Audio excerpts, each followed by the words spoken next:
RRB NTPC 2025 graduate লেভেলের 9 June বা 9 June second শিফটের প্রশ্নগুলো যে এসেছিলো সেগুলো কালেক্ট হয়েছে। সেখান থেকে যে প্রশ্নগুলো এসেছে সেগুলো নিয়ে অ্যানালাইজ করবো, ঠিক আছে। জিকে এবং জিএস থেকে, এবং সেগুলো খুবই গুরুত্বপূর্ণ হতে চলেছে পরবর্তী যে পরীক্ষা রয়েছে, এনটিপিসির পরীক্ষা রয়েছে তাদের ক্ষেত্রে খুবই গুরুত্ব রয়েছে। দেখো প্রথম প্রশ্ন কি রয়েছে, সম্প্রতি 2021 সালের দিল্লি বিধানসভা নির্বাচনে কোন দল সংখ্যাগরিষ্ঠ আসন জিতে সরকার গঠন করেছে? তাহলে দিল্লি থেকে প্রশ্ন অবশ্যই এসছে, প্রত্যেকটা শিফটে আগের শিফটেও প্রশ্ন এসেছে। অর্থাৎ আমরা কি বলতে চাইছি যে এই দিল্লি থেকে একটি প্রশ্ন আসবে, ঠিক আছে। দিল্লি থেকে দেখে নাও কে মুখ্যমন্ত্রী রয়েছে, কে গভর্নর রয়েছে, ঠিক আছে। তাহলে সম্প্রতি 2025 সালে বিধানসভা নির্বাচনে কোন দল সংখ্যাগরিষ্ঠতা আসন জিতে সরকার গঠন করেছে? সেটা হচ্ছে কি ভারতীয় জনতা পার্টি বা বিজেপি যেটাকে বলি আমরা, সেটাকে কি বলি আমরা? বিজেপি। টোটাল আমাদের কি 70টা আসন আছে টোটাল। সেই 70টা আসনের মধ্যে 48টা আসন পেয়ে সংখ্যাগরিষ্ঠ পেয়েছে বা আমাদের কি জয়লাভ করেছে, ঠিক আছে। এইভাবে 27 বছর পর কেন্দ্রশাসিত অঞ্চল দিল্লিতে ক্ষমতায় ফিরে আসে এই বিজেপি, ঠিক আছে। নেক্সট দেখো কি আছে, সম্প্রতি ইসরো কোন ইনস্টিটিউটে the Shri S Ramakrishnan of excellence of fluid and thermal science research প্রতিষ্ঠা করেছে? সেটাকে কার সাহায্যে, কোন ইনস্টিটিউট? আইআইটি মাদ্রাজ, ঠিক আছে। S Ramakrishna centre of excellence in fluids and thermal science research মহাকাশযান এবং উৎক্ষেপণ যানের তাপ ব্যবস্থাপনার গুরুত্বপূর্ণ অগ্রগতির উপর আলোকপাত করবে। পরবর্তী প্রজন্মের মহাকাশযান এবং উপগ্রহ প্রযুক্তির জন্য অপরিহার্য তাপ স্থানান্তর, শীতলীকরণ ব্যবস্থা এবং তরল গতিবিদ্যার উপর গবেষণা এই কেন্দ্রে পরিচালিত হবে, ঠিক আছে। কেন্দ্রটি মেকানিক্যাল ইঞ্জিনিয়ার বিভাগে অবস্থিত, ঠিক আছে। নেক্সট দেখো কি রয়েছে, সম্প্রতি 2025 সালে বিশ্ব বক্সিং কাপে অবিনাশ জামওয়াল কোন ওজন বিভাগে বা কত কেজির ওজন বিভাগে রৌপ্য পদক জিতেছেন? সেটা হচ্ছে পুরুষদের 65 কেজি বিভাগে, ঠিক আছে, পুরুষদের 65 কেজি বিভাগে। নেক্সট দেখো কি প্রশ্ন রয়েছে, এমএস এক্সেলে নতুন ফাইল খুলতে প্রথমে কোন ট্যাব ক্লিক করতে হয়? তাহলে এমএস এক্সেল যখন আমরা খুলি, নতুন ফাইল খুলি, তখন আমরা প্রথমে রিবনের ফাইল ট্যাবে ক্লিক করি। কোথায় ক্লিক করি? এই ফাইল ট্যাবে কিন্তু আমরা ক্লিক করি। তারপর একটা নতুন কি আছে, ওয়ার্কবুক, যা টেমপ্লেট তৈরি করতে মেনু থেকে নতুন নির্বাচন করতে পারি, ঠিক আছে। নেক্সট দেখো কি রয়েছে, মেন্ডেলিভ থেকে অর্থাৎ বিজ্ঞান থেকে একটা প্রশ্ন পাওয়া গেছে। মেন্ডেলিভ পর্যায় সারণীতে মৌলগুলি তাদের বৈশিষ্ট্যের উপর ভিত্তি করে কোন দিকে সাজানো হয়েছে বা কেমনভাবে সাজানো হয়েছে? তাহলে মৌলগুলিকে আমাদের মেন্ডেলিভ পর্যায় সারণীতে মৌলগুলিকে এমনভাবে সাজানো হয়েছিল যাতে একই রকম বৈশিষ্ট্য সম্পন্ন মৌলগুলোকে উলম্ব স্তম্ভে বা গ্রুপে, ঠিক আছে, একে অপরের নিচে একই বৈশিষ্ট্য সম্পন্নগুলোকে এবং এরকমভাবে এবং অনুভূমিকভাবে সাজানো হয়েছিল। ক্রমবর্ধমান পারমাণবিক ওজনের ভিত্তিতে এগুলো অনুভূমিক সারিতে অর্থাৎ পিরিয়ড যেটাকে বলে, ঠিক আছে, পর্যায়ভিত্তিক সাজিয়েছিল। মেন্ডেলিভের আমাদের 7টি পিরিয়ড ছিল এবং 18টি শ্রেণী, ঠিক আছে, শ্রেণীতে বিভক্ত করেছিল বা গ্রুপ যেটাকে বলি আমরা। নেক্সট দেখো কি রয়েছে, নিচের কোনটি মেঘালয় মালভূমির সাথে সম্পর্কিত নয়? কোনটি মেঘালয় মালভূমির সাথে সম্পর্কিত নয়, এরকম একটি প্রশ্ন এসেছিল। সেটি দেখো, মেঘালয়ের মধ্যে যে সব পাহাড়গুলো রয়েছে, যেমন রয়েছে গারো পাহাড়, খাসি পাহাড় এবং জয়ন্তী, গারো খাসি জয়ন্তী রয়েছে, এগুলো বাদে তোমরা যেগুলো থাকবে সেগুলোই কিন্তু তার সাথে সম্পর্কিত নয়। নেক্সট দেখো কি রয়েছে, ভারতের বৃহত্তম মালভূমি কোন প্রাচীন ভৌগোলিক কাঠামোর অংশ? ভারতের বৃহত্তম মালভূমি কোন প্রাচীন ভৌগোলিক কাঠামোর অংশ? তাহলে ভারতের বৃহত্তম যে মালভূমি সেটা হচ্ছে দাক্ষিণাত্যের মালভূমি। সেই দাক্ষিণাত্য মালভূমি কোথার? এই গান্ডোয়াল্যান্ডের, প্রাচীন মহাদেশীয় গান্ডোয়াল্যান্ডের অংশ ছিল, ঠিক আছে। নেক্সট দেখো কি রয়েছে, নিচের কোনটি মরুকরণের জন্য দায়ী নয়? তাহলে মরুকরণ কি যদি আগে দেখি, তাহলে মরুকরণ হলো উর্বর জমি মরুভূমির মতো পরিস্থিতিতে পরিণত হওয়ার প্রক্রিয়াকে মরুকরণ বলা হয়। এটি মূলত কার্যকলাপ যেসব কারণে ঘটে সেগুলো যেমন হচ্ছে অতিরিক্ত পশুপালন, বন উজাড়, দুর্বল সেচ পদ্ধতি এবং অতিরিক্ত সার এবং কীটনাশকের ব্যবহারের কারণে আমাদের এই উর্বর জমিটাও কিন্তু মরুকরণ হয়ে যাচ্ছে, ঠিক আছে, বা অনুর্বর হয়ে যাচ্ছে, যার কারণে মরুকরণের দিকে চলছে। অন্যান্য কারণগুলো রয়েছে, যেমন জলবায়ু পরিবর্তনের কারণ হতে পারে, নগরায়ন এবং মাটি দূষণের কারণেও কিন্তু আমাদের মরুকরণ হতে পারে। তাহলে এগুলো বাদ দিয়ে যেগুলোই থাকবে সেগুলোই কিন্তু মরুকরণের জন্য দায়ী, ঠিক আছে। নেক্সট দেখো কী রয়েছে, চালুক্য রাজবংশের প্রতিষ্ঠাতা কে? চালুক্য রাজবংশের প্রতিষ্ঠাতা কি?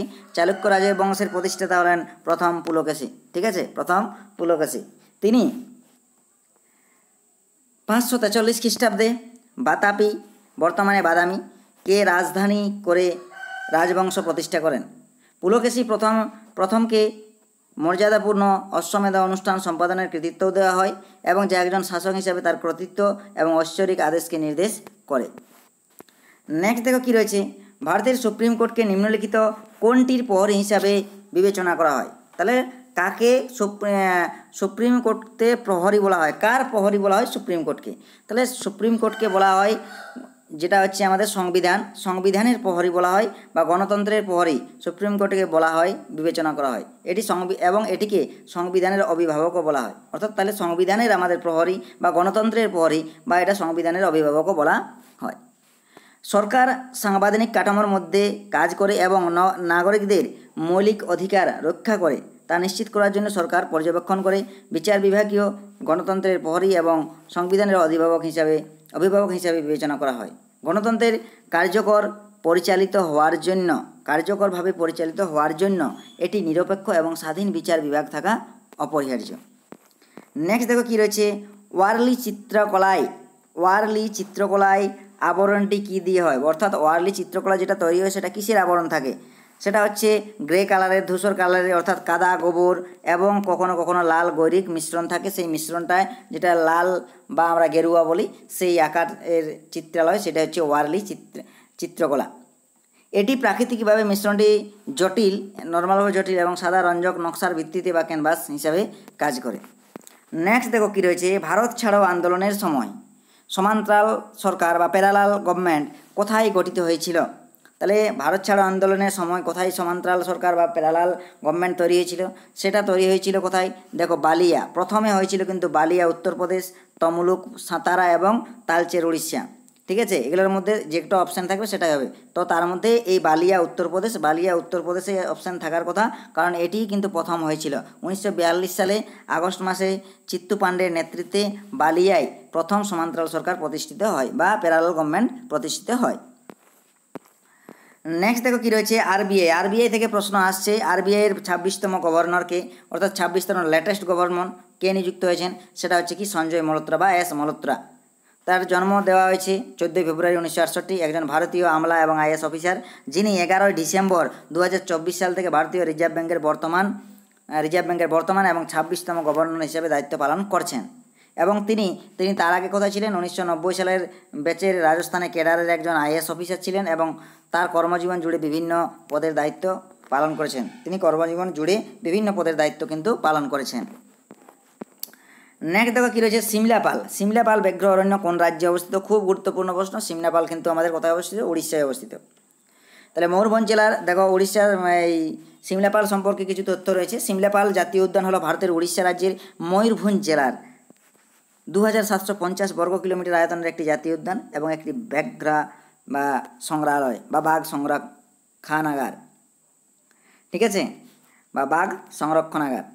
এটি ময়ূরভঞ্জ হাতি সংরক্ষণের অংশ, যার মধ্যে 3টি সংরক্ষিত এলাকা রয়েছে, যেমন সিমলাপাল ব্যাঘ্র সংরক্ষণালয়, যার আয়তনটা হচ্ছে কত?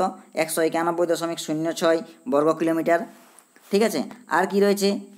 আয়তনের হাতগড় বন্যপ্রাণী অভয়ারণ্য এবং 272.75 বর্গ কিলোমিটার আয়তনের কুলডিহা বন্যপ্রাণী অভয়ারণ্য রয়েছে।